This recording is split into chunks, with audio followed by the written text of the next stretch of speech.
This is undoubtedly one of the toughest announcements that I've ever personally had to make.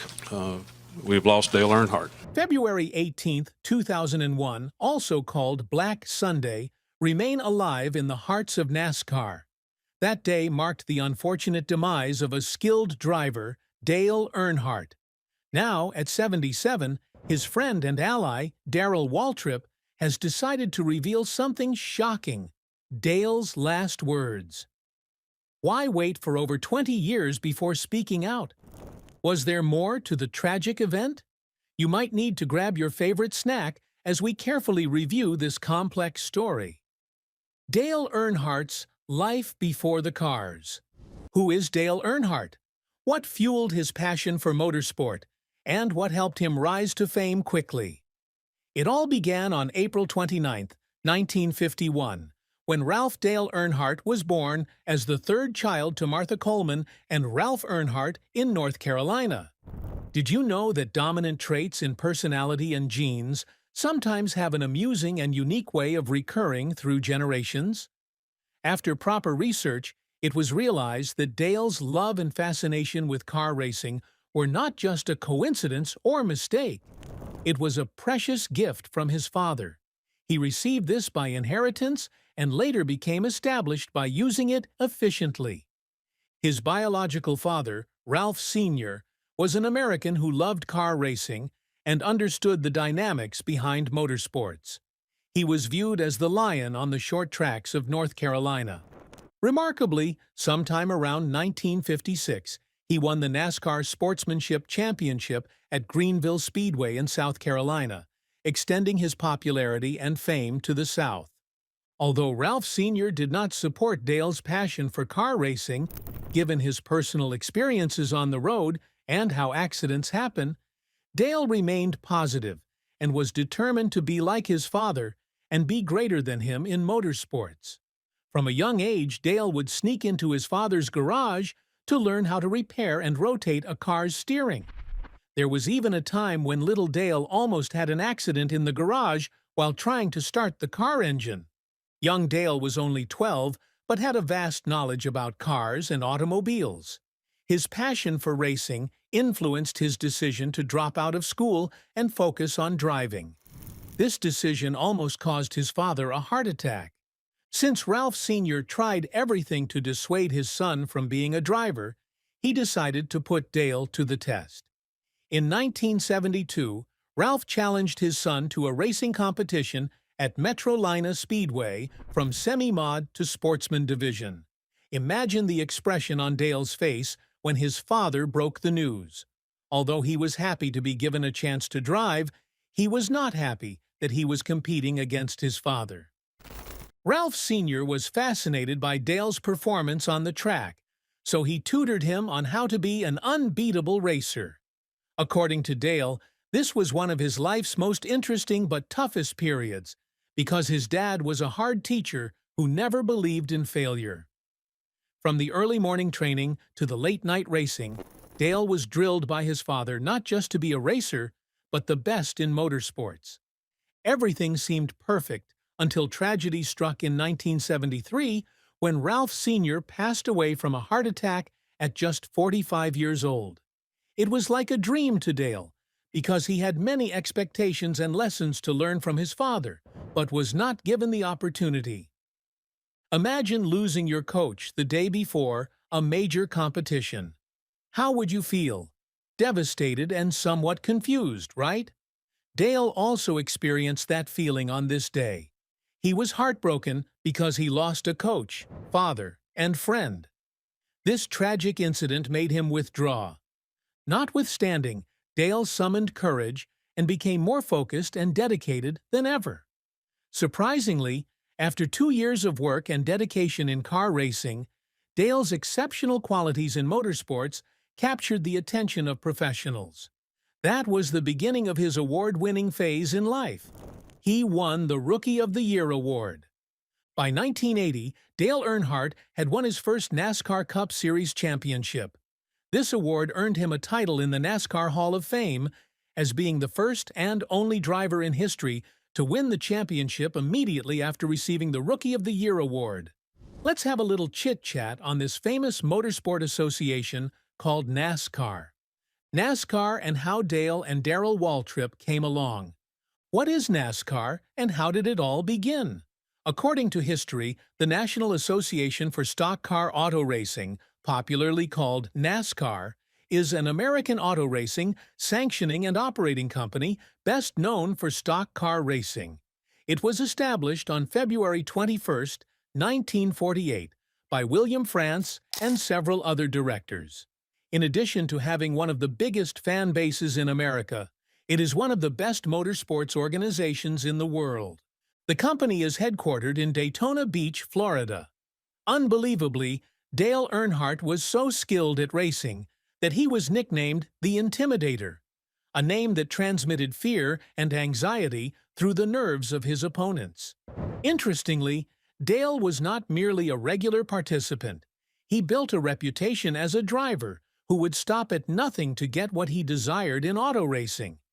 This unique racing style contributed immensely to his dynamic personality in NASCAR. Also, Dale was a very intelligent strategist whose extraordinary approach to motorsport was more complex than rotating a car's wheel. It was like playing a chess game at over 100 miles per hour, with every step having an amazing significance.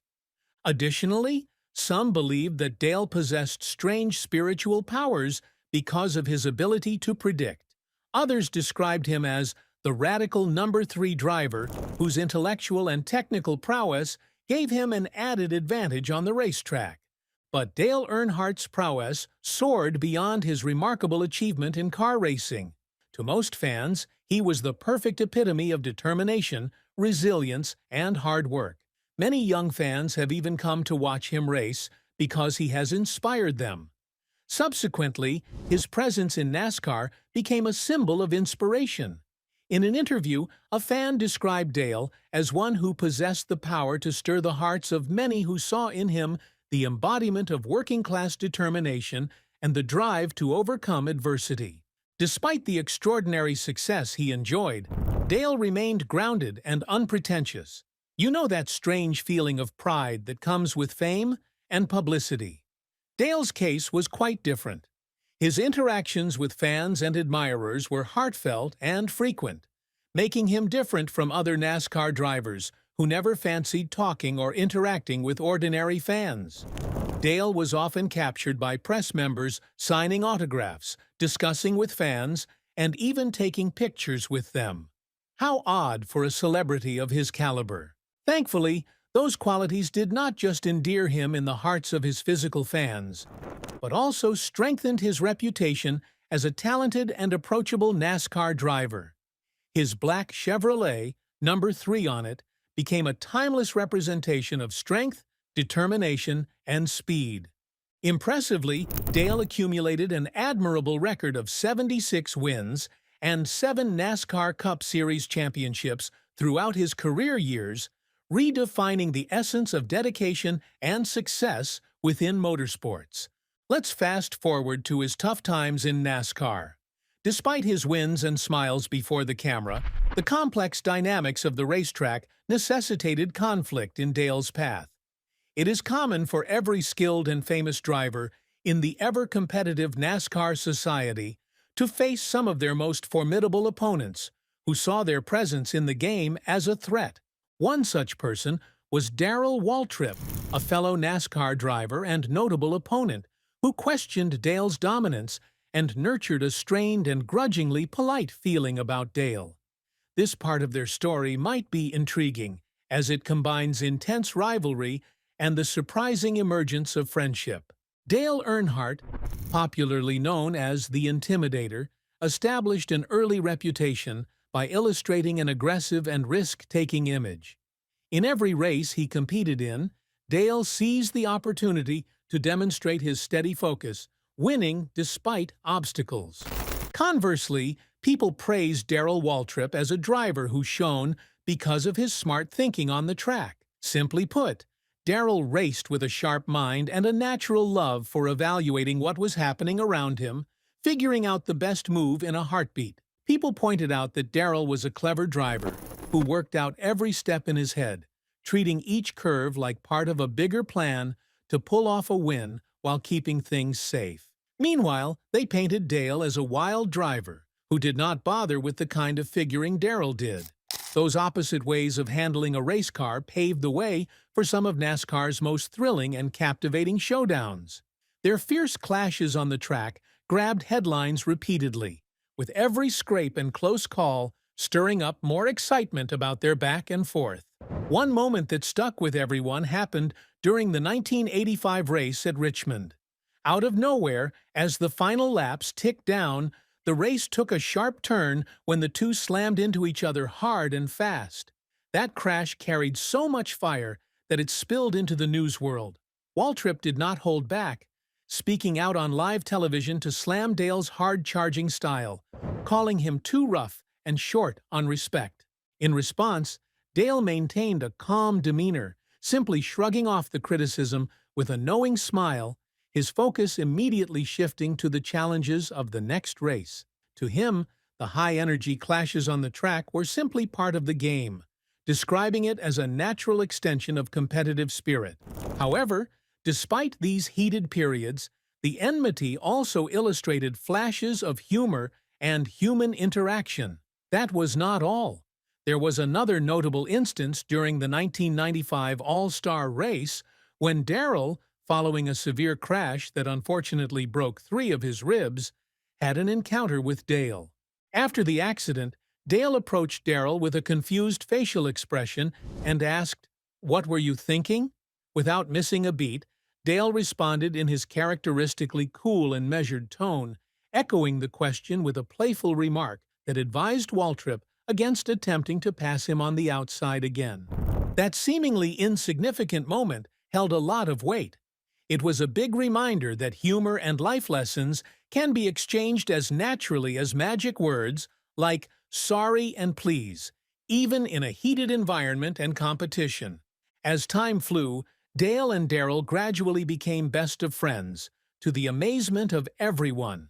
Their friendship waxed stronger and stronger as years went by. Darrell began to see Dale not just as a high-spirited competitor, but also as a rare and sincere ally. In an interview, Darrell described Dale as a man who introduced passion and authenticity to every race he drove, spicing up the competition and igniting the fire in other competitors. In an unexpected twist, their journey together on the race field emanated from one pure competition into a rich and somewhat complex narrative filled with unforgettable moments of intense rivalry, unexpected camaraderie, and an enduring recognition that each was a vital ambassador for the sport. Daytona 500 and the crash. Every year at Daytona International Speedway in Daytona, Florida, the Daytona 500 is an 805-kilometer NASCAR Cup Series motor race. It is one of 3 Cup races held in Florida each year, and the first of 2 is at Daytona, with the Coke Zero Sugar 400 coming in second. According to history, the first Daytona 500 was held in 1959, the same year the Speedway opened, and it has been the Cup Series season-opening race since 1982. Notably, the Daytona 500 is regarded as the most vital and prestigious race on the NASCAR calendar. The race serves as the final event of Speed Weeks, which takes place during January and February, and it is also known as the Great American Race or the Super Bowl of stock car racing. Additionally, since 1997, the Daytona 500 winner has been presented with the Harley J. Earl Trophy in Victory Lane, a trophy named after an influential automobile designer who also served as the second commissioner of NASCAR. During the 1996 NASCAR Winston Cup Series, which started on February 18th at Daytona International Speedway and ended on November 10th at Atlanta Motor Speedway, Dale Earnhardt won the NASCAR award. Tragically, February 18, 2001, is a day that will remain evergreen in the hearts of NASCAR fans and other drivers who competed on that day. NASCAR even named the day Black Sunday as a remembrance of the demise of an important personality. But what happened that day? How did an experienced and award-winning driver like Dale suddenly become an accident victim. At the Daytona International Speedway, the day was bright and bustling. On Sunday, February 18, 2001, the competition was approaching its climax, with excitement and speculation gripping the crowd. American stock car racer and team owner Dale Earnhardt, renowned for his aggressive style and commanding presence on the track, was one of the drivers fighting through the last lap. This time, Dale was not battling for the victory as the race neared its dramatic conclusion. Rather, he was playing a strategic role by holding his position to protect his son, Dale Earnhardt Jr., and teammate Darrell Waltrip, who were running ahead. However, everything changed in the blink of an eye. Dale's black Chevrolet made slight contact with Sterling Marlin's car. The seemingly insignificant touch caused Earnhardt's car to veer into Ken Schrader's. In a matter of seconds, Dale's vehicle crashed at high speed, nose first, into the retaining wall. The collision seemed violent and abrupt. Ken Schrader hurried to check on Dale after he climbed out of his wrecked car, and what his eyes saw sent shockwaves through his spine. It was like a dream he wished to wake up from. He signaled for help, and immediately emergency personnel hurried to the scene, and poor Dale was transported by an ambulance to Halifax Medical Center for resuscitation. Seconds turned to minutes, and minutes to hours. The clock was ticking, but Dale was not breathing. Doctors and nurses worked to revive him, but their efforts were not yielding any positive effect. His son, Dale Jr., and friend Waltrip were seen pacing up and down in the hospital hallway, expecting positive news from the medical practitioners who escorted Dale to the theater. Unfortunately, at exactly 5:16 in the evening Eastern Standard Time, Dale Earnhardt was officially declared lifeless. The cause was a basilar skull fracture, an injury caused by substantial blunt force trauma involving at least one of the bones that make up the skull base. Dale was about 49 years of age when he had this accident. The news of his demise stunned the racing world. Millions of viewers had been watching the race live on television, and many did not realize the severity of the crash until the heartbreaking confirmation came. Grief swept through fans, teams, and racing circles across the country. His funeral was held 4 days later at Calvary Church in Charlotte, North Carolina. Friends, family members, drivers, coaches, and even fans gathered to mourn. The passing of an iconic figure who had spent years exciting audiences with his fearless driving style and powerful presence in motorsport. Unbelievably, Dale's tragic demise was not an isolated event, but part of a disturbing trend that had shaken NASCAR. In the months leading up to his accident, 3 other drivers had also died from basilar skull fractures. Adam Petty was the first, losing his life in May 2000. Kenny Irwin Jr. followed in July, and Tony Roper in October of the same year. Dale's death marked the 4th fatality of its kind within just 8 months, and what made this tragedy even more painful was the fact that it happened in front of such a massive audience. Everyone wondered what was going on in NASCAR and why there was a recurring demise of talented drivers. Over 17 million people had tuned in to watch the Daytona 500 that day.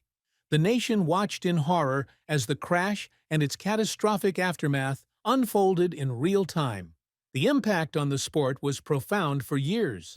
This dark chapter in NASCAR history highlighted the dangers drivers faced and raised urgent questions about safety standards within the sport. Even though nothing could alter the events of that fateful afternoon, the incident served as a warning to all motorsport participants. Dale's final words and legacy. After over 20 years of silence and pain, Darrell Waltrip finally revealed something shocking about Dale's demise. His final words. Why did Waltrip have to wait for this long? And what effect does this revelation have on both NASCAR and his fans? According to Darrell Waltrip, everything that happened that day remains fresh in his memory like yesterday. He describes his chit-chat with Dale as a quiet and powerful moment before the race.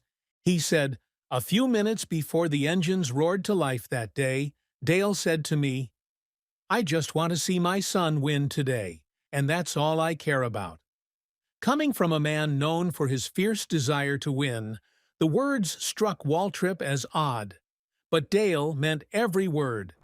That day, his focus was not on personal glory, but on his team, friendship, and family. Members of Dale's crew sensed something different, too. He moved among them slowly, offering warm hugs and heartfelt words, as though he was taking it all in one last time. One of them said later, "He was not himself. It felt like he knew something we did not." Before the race began, he left them with parting words that now feel haunting. "Race like it is the last race. Get Michael and Dale Jr. to the finish line first. That is what matters." To Darrell, the memory remains vivid. Dale had spoken to him with a rare softness, a tone that felt like goodbye. His voice trembled as he recalled it. "I did not realize it then, but I think he knew. He was ready to give it all for his team." Those departing words were not just strategy, but heartfelt words that portrayed him as a man who, after years of driving and winning awards, chose selflessness and loyalty over pride. Then came the last round. A sudden crash sent Dale's car into the wall, and in moments he was gone. The shock rippled slowly across the crowd and the nation. But in his death, his legacy only deepened. It was not just about trophies anymore, but the changes that followed. His tragic end in 2001 became the catalyst for vital safety innovations in NASCAR. Today, his spirit endures, not only in the roar of the race or the fans wearing his number, but in the lives saved and the hearts he touched. Dale Earnhardt's greatest victory was not on the track, but in the love he left behind. Summarily, his career milestones, comparable to the storied accomplishments of racing legend Richard Petty, were celebrated by fans and critics alike. His determination and radical spirit in motorsport inspire and teach generations of racers and NASCAR. What can you say about Dale Earnhardt? Share your opinions in the comments. If you enjoyed this video, please like, share, and subscribe to our YouTube channel. Before you go, click on the video displayed on your screen.